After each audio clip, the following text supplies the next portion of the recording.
from which the tornado emanates. So two entirely different mechanisms that produce those storms. All right, Carl, thank you for the knowledge. Carl's going to be back with your tropical update in just a little bit. In the meantime, here's Maria. We have officially wrapped up summer. Let's get you looking ahead to the next 3 months, including the rest of fall and an early peek at winter. But what a summer it was. Take a look at the pattern that's set up for us. We had that big dip in the jet stream. That didn't go anywhere. So many of us were cooler than average, wetter than average. This same pattern that kept Atlanta, Asheville, Philadelphia with some of the wettest summers on record. Meanwhile, the bookends, the Northeast, the West, a lot warmer than average. Keep this pattern in mind and look at where we're heading for the rest of October. A complete change up where most of the lower 48 is going to be much warmer than average. We want to dig into the details and get some expert analysis on where we're going for the rest of fall. I want to bring in Dr. Greg Postel. Dr. Greg.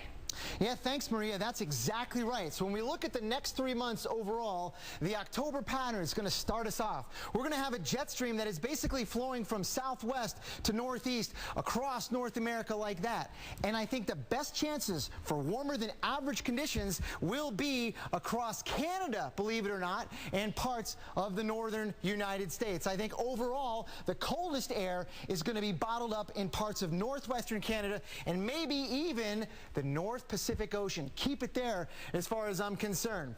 Now, as we move through parts of the northern United States and even Canada, this mild west flow, I think overall is going to be the dominant theme for most of the month. That will keep, again, that mild air flowing off the Pacific, that maritime air coming in, making it much milder than average, I think, over the Northland there.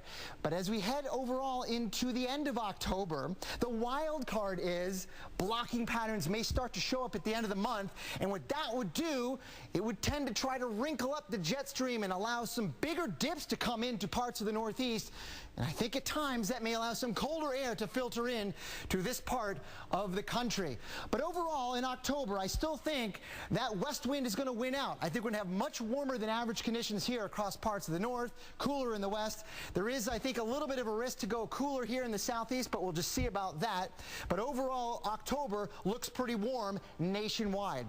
November, on the other hand, huge changes. Look at this. We have much cooler than average conditions coming into the northern plains and parts of the Great Lakes. I think that has something to do with the blocking that we expect in October to lead into November and allow those big swings in the jet stream to come down into the United States. Now, December, good news, if you don't like the cold, December does not look quite as cold as our November forecast. Maria? Back to you. Dr. Greg Postel, thank you so much. That's a look at your next 3 months. Coming up next month, the update will have a look at the start of winter. See you then. Well, thank you very much, Maria. Well, a team of researchers in upstate New York on a quest to create the perfect apple for you and your family. They're using the buds of apples infused